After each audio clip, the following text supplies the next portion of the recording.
we had 3 boys Yeah. and a daughter. Okay, and the boys were tough.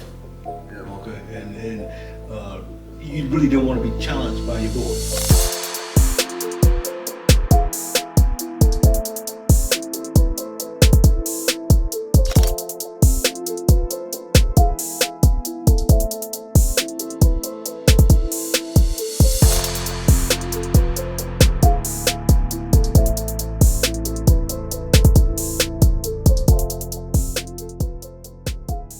Welcome, Pop. Hello. It's good to have you. Great to be here. How you feeling? I'm feeling fantastic. Yeah. All the time. I'm glad to have you here, man. Seriously. Okay. Yeah. I know it's been a rough, I won't say a rough year and a half, but an interesting year and a half. Mm-hmm. I'll preface it, if Okay, you don't go ahead. mind. So you had a stroke, not last November, but the November before last. November the 29th, Right. Yep. 2021. 2021. Right. What do you remember from that? I remember when it happened. I remember playing video games, went to the restroom, must have finished in the restroom, and then all of a sudden I was hearing your mother telling me to move by the door, get away from the door. Mm. And I was on the floor. And I was looking at the mirror from the floor, and I was actually seeing myself hovering above myself in the mirror. And I was listening to her yell, "Move out the way, move out the way." And she actually forced my legs to move so she can actually get into the room. Well, then I started remembering that my thought was not to say anything. And that was kind of strange, but I didn't want to say anything. A couple of moments later, the paramedics were there. And they drugged me out of the bathroom, put me on a gurney, and I remember going into the ambulance, and I remember taking a ride, and they were asking me my name, and I was not saying anything. I remember when I got to the hospital, they did a CAT scan or something or another. And then I remember getting into a helicopter, flying to another hospital. When I got there, they did another scan. And then all of a sudden, I was asleep. Then I woke up. And I remember seeing him videoing me. Yeah, that was kind of strange. And all of that just happened within, 5 hours, 6 hours? I got the call at like 7:30. Uh-huh. They told me to wait for more information Okay. because they were taking me to the hospital. After like 15 minutes, I started heading that way. Okay. Maybe 5 minutes, 10 minutes after me getting in the car, mom called me saying that they were going to helicopter you down to University, Okay. which is a lot closer to me, obviously. So I changed directions, and I beat the helicopter there. I saw you when you flew in. Okay. That night, I went in, asked them like what the status was. They didn't give me a lot of information, just because you hadn't got there yet. But when you did get there, I walked around a little bit, and I ended up finding or running into the pilots that brought you in. Okay. And I asked them like what the status was and what was going on. They told me that you were in. They were examining you or scanning you, basically, and that was all the information that they were able to give me. So that night, we didn't get much information at all. They didn't let us see you, obviously. Okay. And at this point, it's about 9:00, 9:30 or so. And obviously, the next day, visiting hours opened up. Me and mom decided to be the ones to be there. Okay. And when we walked in, you lit up, but you couldn't remember our names. Okay, yeah, that the memory thing was real foggy. And the thing that I really remember was landing. Landon was at the hospital. Brian and Landon and Mom drove to the first hospital. And when Brian was parking his vehicle, they only let Mom and Landon into where I was. And the only person that I saw that actually smiled at me was Landon, and I had a connection with him, my grandson. And that was like, wow. And it kind of gave me a boost. Okay, and again, a lot of things that was happening because I had the stroke on the left side of my body, which your speech, motor skills, and all that is attached to. So I didn't have the wherewithal to have words come out of my mouth. It took me a while for physical therapy to get me to say words. The words came out stammers, stuttering. And again, a lot of memory loss. Now I recovered that. I think I recovered probably 85% of that. Okay, so that's fantastic. The biggest thing is that I can walk, I can talk, I have motor skills.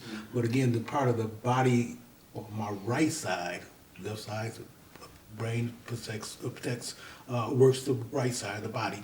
My right side of my body has a dull numbness to it, from the toes to the head. Oh, Okay, so yeah, and past year or the past few months, it's gotten slightly worse. Really? Well, I can't say worse, but more noticeable. Okay. Yeah, so again, and then the speech is starting to dwindle a bit.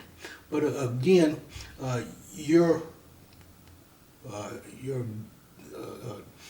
daughter, grandfather, has had the exact same stroke that I have, and he was a pastor, and he was saying that the symptoms that I'm feeling are the symptoms that he feels all the time. That what I'm going through is pretty much general from people that have that particular type of stroke. I've been into chat rooms for stroke people, stroke survivors, and talk with them to get encouragement, to allow me to make me feel as though I can do the things that I want to do.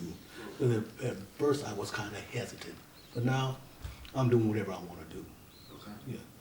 What was life like before the stroke for you? Oh man, I was bowling, flying radio controlled airplanes. Life was fantastic. You know, I got a chance to retire when I was 55 years old and moved out here and have not had to work at all. I think I'm living a dream life. Okay. You know, I'm blessed out of my mind, I tell folks, and it's actually true. Other than the stroke, and it slowed me down, but it just did not stop me. Okay. Oh, absolutely. That's a testimony. Yeah, again, blessed out of my mind. What types of changes have you made since having the stroke, as far as like lifestyle? You know, before the stroke versus after the stroke. I don't run too fast, and I don't. No, before the stroke, I didn't work out, and now I'm working out. I take time to put miles in. At first on a daily basis, but at least 4 times a week, I'm doing some type of working out, walking 2 or 3, 4 miles, riding a Peloton bicycle, or whatever. I don't smoke. November the 29th, 2021, I stopped smoking, and I smoked when I was from 18 years old to that time. Okay. Yeah. So no, I don't smoke. Okay. Yeah. So, because you've had these changes, do you feel a difference when you're on the bike? Do you feel anything, or does it? Oh yeah, yeah. I'm in a race. I'm trying to beat everybody now. Okay. Yeah, yeah. But that's a competitive nature in myself. Okay.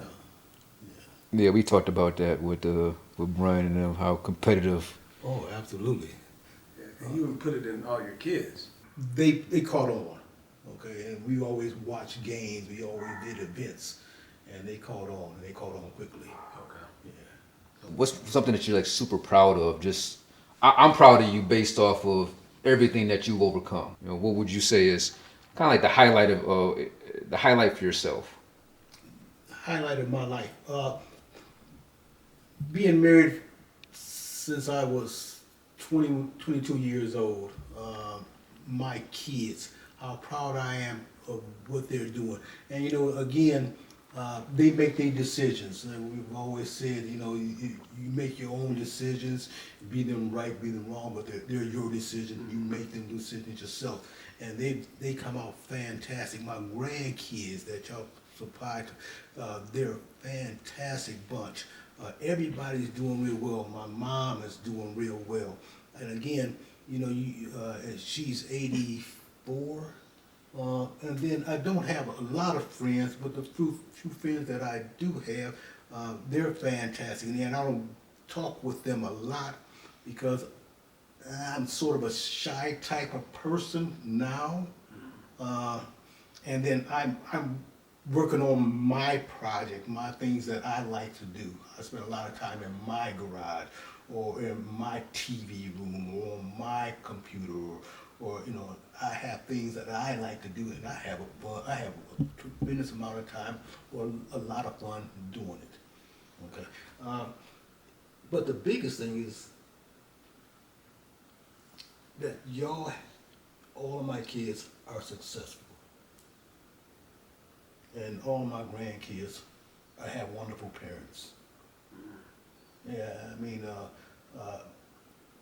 yeah, growing up in my day and age, that was a tough time. Me and my dad didn't get along so well.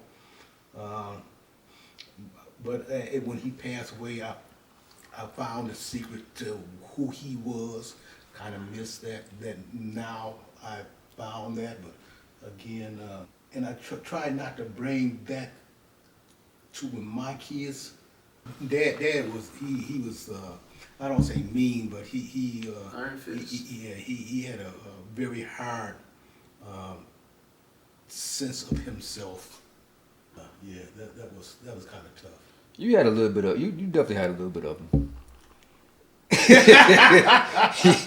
You definitely had a little bit of. Okay. But I'm wondering about, you know, like you're the patriarch. So now I've met all your kids. Mm-hmm. I've met at least two of your grandkids. Okay. So it's kind of cool to be on the opposite side to see the whole balance, to see all the kids, to see you, and your mom, and then see kind of grandkids. I'm like, okay, I can kind of see you, even in that episode we did. I saw the joy one that it brought to everybody's face when they started talking about you, and of course your mom. But it's that sense of you've put in good stock, even if it sounds like you had a little bit of iron fist. Most of men in my Well, yeah. Yeah, you got to. Well, again, we're a little yeah. more stern. We have 3 boys. Yeah. And a daughter. Okay, and the boys were tough. Yeah. Okay, and you really don't want to be challenged by your boys. Right. Okay, I think. Two of them got into a fight with you. Yeah, they 0-2.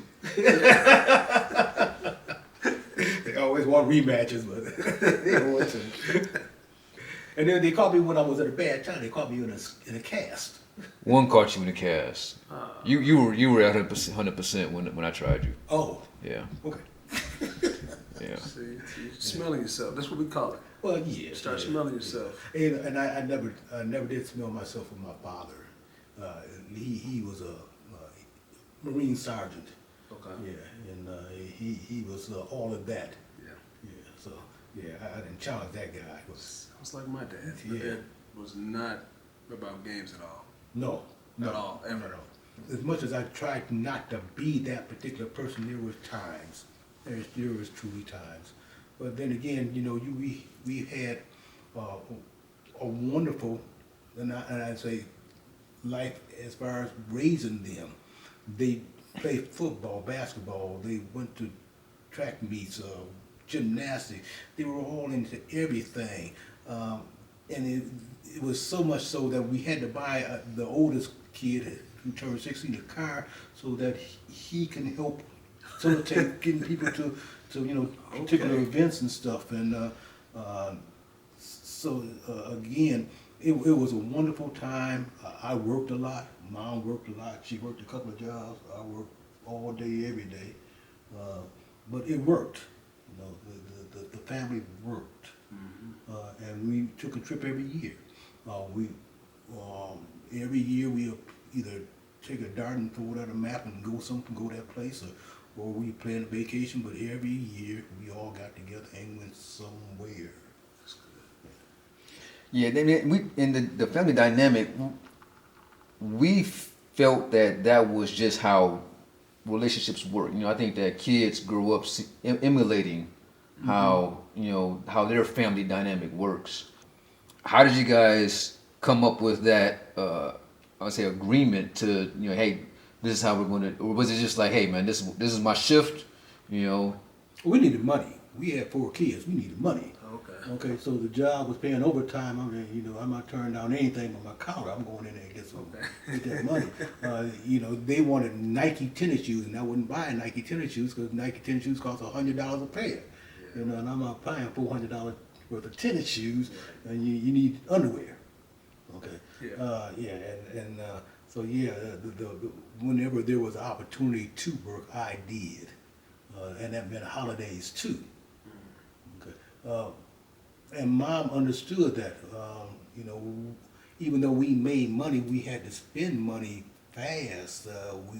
We were like in debt all the time because y'all needed stuff. We went to bill counselors, and they said, "Well, you make well enough to pay all your bills. Why are you in this?" Well, we have to buy stuff for these kids. This stuff wears out on them. And then, everybody wants a Nintendo. I remember those days. Yeah. Yeah. Yeah, and, but again, we provided. And we didn't get ourselves in a situation where we had to let them not have. Yeah, man, I think it worked out. I think it worked out all right. It's like you said earlier. Sometimes it's the smoke and mirrors of it. Oh yeah, absolutely. Not everybody has their own perception of how things are working. Mm-hmm. And until you get to a certain age, you really don't see that. You know what I mean? You never get to pull the curtain back, so to speak. You got to remember that I got married when I was 22 years old. Okay, first kid, and then the next kid come along no more than a couple of years later. Okay, so you're 24, 25, 26 years old. You got 2 kids, and now 8 years later you got another kid. How long was it between you? Me and Mike? Yeah, you and Mike. 5. 5 years later. Okay. You're still, like you said, you're still growing. 1 as a couple, Right. 2 as a person, As a family. And now as a family. Right. Yeah. So it's And 3 ways. you ain't but 28 years old. Right. Right. Yeah, so It's pressure. yeah, you had to grow up real quick. Mm-hmm. And Mom and Dad, they didn't help. They weren't. They didn't provide financial aid. And then a lot of times they didn't watch the kids.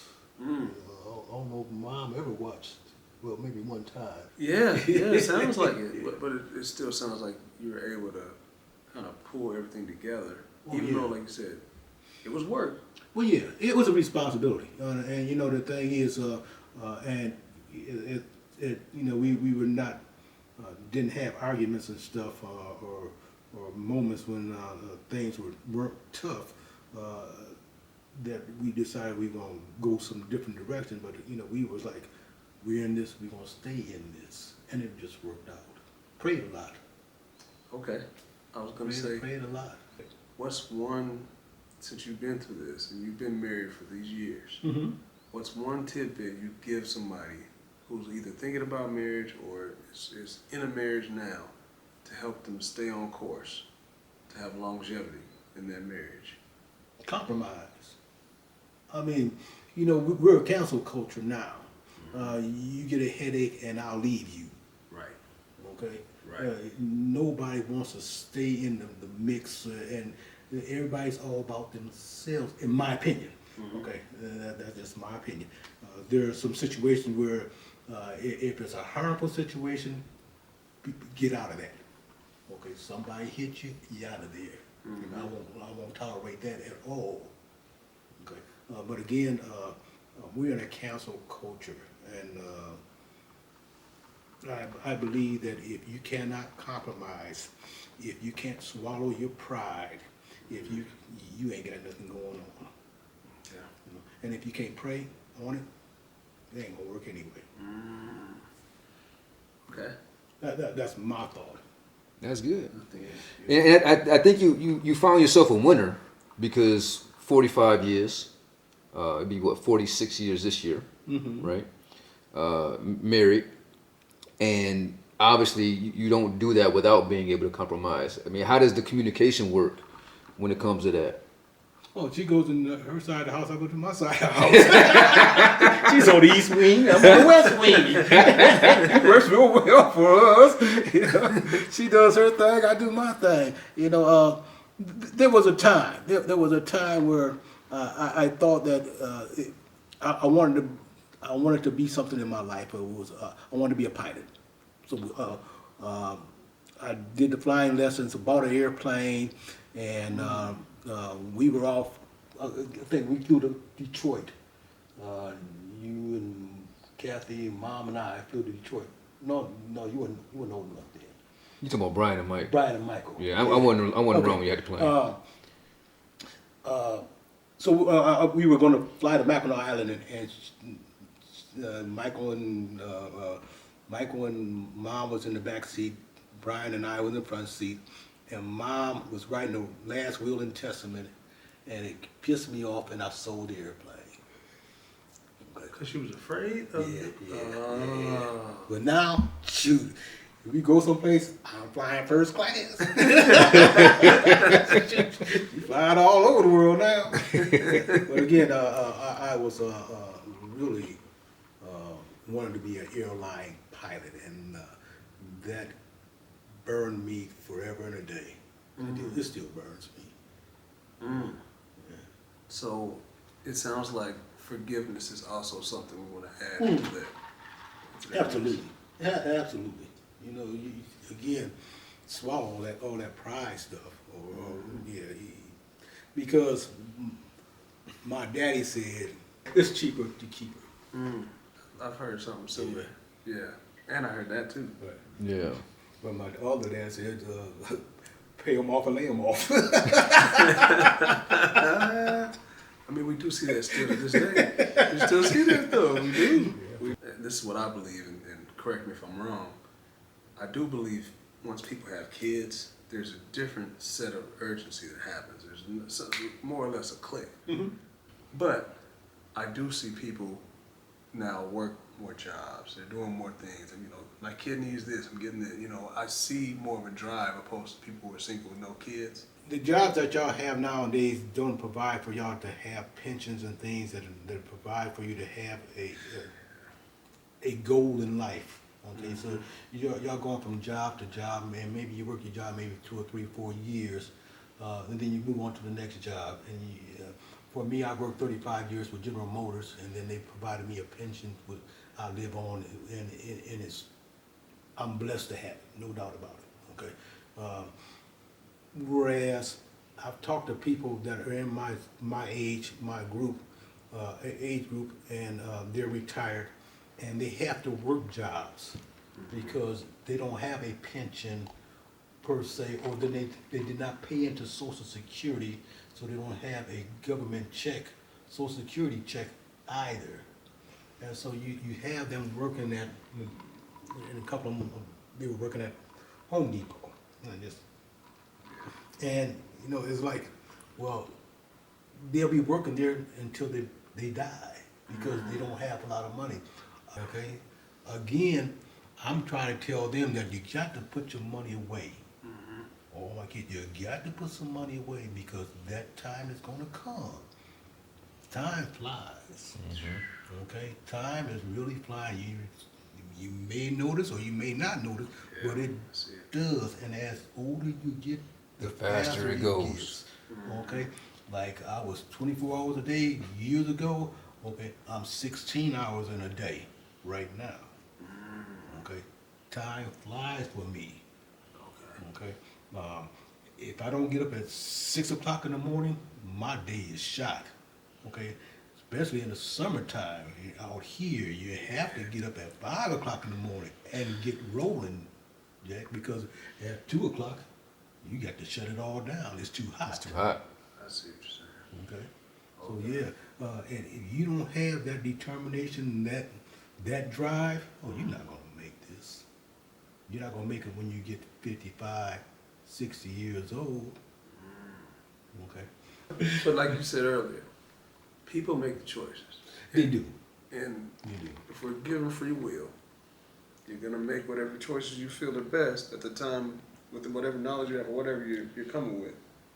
And then if it's your bed, that's what I always say. You gotta land. Yeah, but you know what? You can make up your bed. Really, you can make up your bed and that bed be looking really nice. Okay. Okay, really inviting. Yeah. Okay, take the time to make your bed up. Okay. That's right. Save some money. You know, with the statement you said earlier, as far as what you always told us, the decision, whatever decision you make, it's your decision. Right.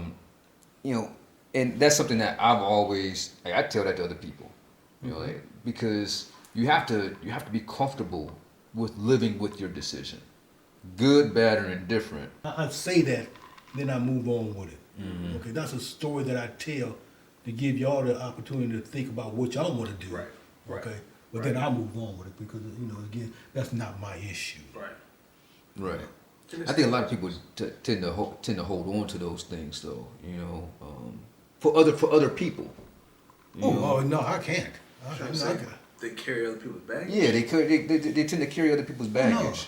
No, I can't even carry my kids' baggage. They don't want you to carry your baggage. But no, but again, there's times when y'all came in, y'all needed something, and it was a baggage type thing, and it was like, well, I can't do this for you right now. Right. Okay, those type of things. Yeah. And so again, I'm not trying to make you mad at me about the way I said it. It's just that, hey, look at here, I can't man up or woman up. Yeah. You got to grow up on this one here on your own. Right. Yeah. The other caveat is that I'm not going to let any of my kids fall in a hole that's so deep that they can't get out of. Okay. And that ain't happening. Right. Okay. Yeah, I'll go to the moon and to save that. Okay. But no, that hole ain't that deep. Figure it out your own. Yeah, you don't need that net I'm providing. Yeah. I dig that. I think the tidbits and the things you're given are things that either we sometimes forget as being younger, or something that we haven't heard enough lately, especially for some of the younger than us. I think what you guys gave us as kids is the ability to survive in any kind of situation. Several train of thoughts on that one there. We didn't give the kids everything. We gave them enough.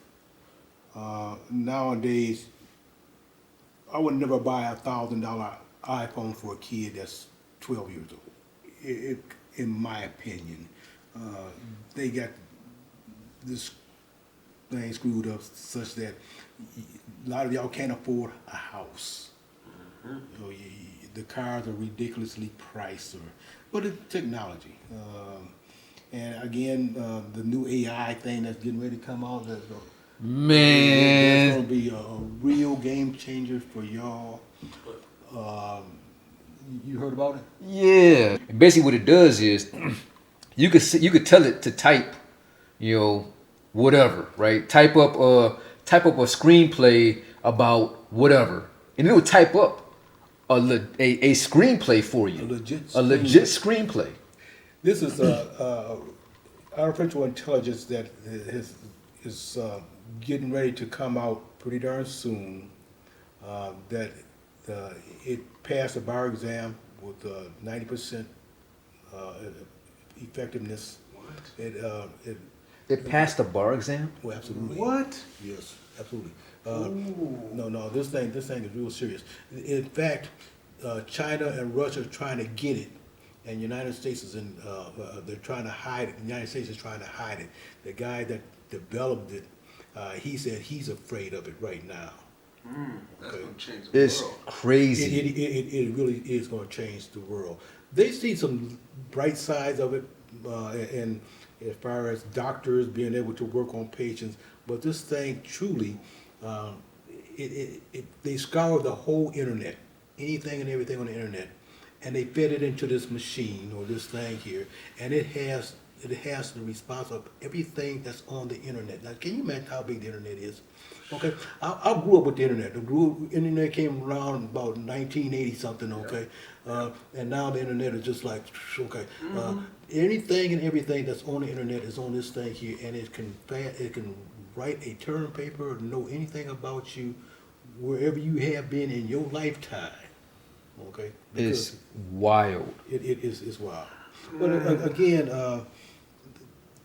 we were talking about kids. In my opinion, of the iPhone, the $1,000 iPhone, the stuff that the kids got to have, the Nintendo game, the Nintendo 5. If the game you play it for 1 week, we buy you another game. And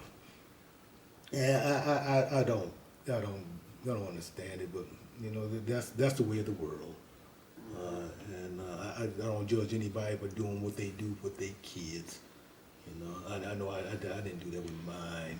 Yeah, but I mean, cell phones back then was, you know, It was a flip phone, yeah, they wouldn't. but it was free. Before that, It was free. They just tried to get you on a contract. That's true. They gave you the phone for Sure free. did. I remember you could upgrade for free. You could upgrade And you your could phone. upgrade Yeah. for free as long as you stayed on the contract. Right. Now you got to buy the phone, but then again, it was not like a computer. Yeah. Okay, Right. now the phones today, they're just whatever you want. Ask Siri, and she'll tell you what everything you want. Basically. Yeah. Right. So again, technology is such that, and the guy said with this new AI thing, yeah, we're gonna lose 1 million sort of jobs in this country right now. 1 million jobs are gone. Yeah. Okay. I think If that thing could pass the bar exam with a 90% efficiency, Oh yeah. that says a lot. Yeah. That says a lot. Yeah. And you got to check into that. Again, another thing y'all got to check into is these crazy folks out here in Florida that's writing all these laws that says that you can't teach your black kids their history. Oh, that's here too. Well, you here too. Can you imagine that if your kid didn't know where they... No, let me put that. This is how slavery started. When they brought us to this country, they didn't allow us to read or write, to have any awareness of where we were.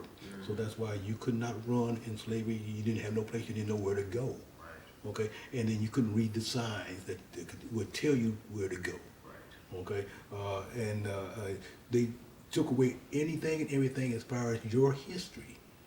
Okay, you don't have no way of going back to Africa to find out where you actually came from. Right. They destroyed anything and everything you had as far as, and they did that to the Indians too. Okay, now they're pretty much doing it again.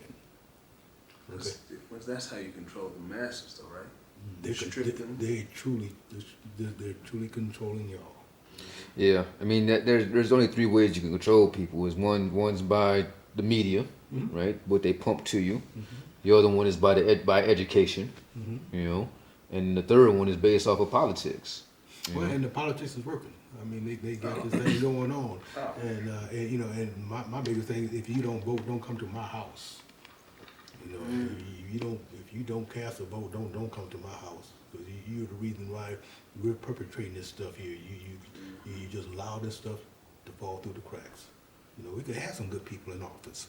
We could have some really good people in office, but you don't take the time to sacrifice yourself to put those people in office. Yep. Get what you got. Yeah. That's big. Do you think Because I know they changed. I've heard about them changing voting laws. Oh, they did. So I'm talking about for like felons and things like that. Do you think they should re-implement that? And Well, to have felons being able to vote? mm-hmm. Oh, yeah, I think anybody in this country that should be allowed to vote. I think, you know, if you stand in line in Georgia and on a 90-degree day, that they can bring water to you. Mm-hmm. You know, that's a law. They can't bring water to you. Really? Oh, yeah. Wow. I didn't know that. Yeah, if you want, and if they close a precinct that in your community, you got to go to another community, and the line is like 10 miles long, and you got to stand in line to wait. No, you can't get any water, or they can't bring an umbrella to you if it's raining. That's a deterrent, though. That's a way that they. Well, yeah, because the people that is in politics, you allow for them to be in politics, and you don't vote. Mm-hmm. Mm-hmm. Okay, they'll break the rules as tough as you can so that they will always be in politics. Mm-hmm. Absolutely. Absolutely. That's how you stay in power. You stay in power by changing the law. Oh, absolutely. To keep yourself in Yeah, power. and you put the judges in there, Roe versus Wade. Yeah. Ooh. Ooh. Yeah, you're right. They're Yeah. And you know, again, I hope y'all noticing that. Yeah. That's my thing. You going to work, y'all doing. I hope y'all noticing. Read the news, hear the news, watch what's going on. Inform yourself and inform others. And so, you know, back in my day, because I'm coming from the civil rights era, that's back in the 60s and 70s, you know, we marched in the street for that crazy stuff. Mm-hmm. You know? But you don't have too many black heroes nowadays. You don't have anybody that's Martin Luther King style nowadays. Why do you think that is? I have my opinion, but why do you think that is? I have no idea, because when Obama was in office, them colored folks was talking all kind of stuff about him. They talked all kind of stuff. Andrew Dice, I can't think of the guy's name. Yeah, Michael Eric does. Yeah, they why he not doing it right? And now that Trump came in office, they didn't say a word. I think it's we're quick to tear our own people down. Oh, absolutely. Because we're also brought up in the system and taught in this country. Like you talked about in slavery. Well, if they're in the house, I'm in the field. There's already a separation of the two. We're quick to, we stay inside of that, where other groups don't stay inside of that. They get in one house, everybody grabs a room, and we all work our way up. We get lost in the, well, Mark's got more than I got, so, you know what? Yeah. I can't. Yeah. So I think it goes into the politics side of it too. But if we're putting that out there, then it shows the vision. And we need to be together. We have to find a way to be together. Yeah, we've always been divided as a culture. Yes. That's one reason why we do this, is so that we can, try to at least have some common ground. You know, normal folks talking about normal stuff. You know, stroke survivor. You know, you still fly airplanes? A radio controlled airplane. And that's the thing too. You can't lose those hobbies. Because these hobbies, like you said, these are the things that make you happy. These are the things you enjoy doing. Right. You gotta stick with them. And, you know, anybody should have something to do, a hobby or a podcast or something. We have immense talents, and we should display them. For y'all, though, the world, I mean, it's anything you want to do, you can do. You know, just no fear. Your story is one that needs to be said. It's one that someone else needs to see. Mm-hmm. And it's someone else who thinks they can't keep going. And now they can see this. Oh, yeah, I can yeah. keep going. And you think it didn't flow, but it flowed. I'm taking you up on that. I'm coming. Mark the Shark Childress, Senior.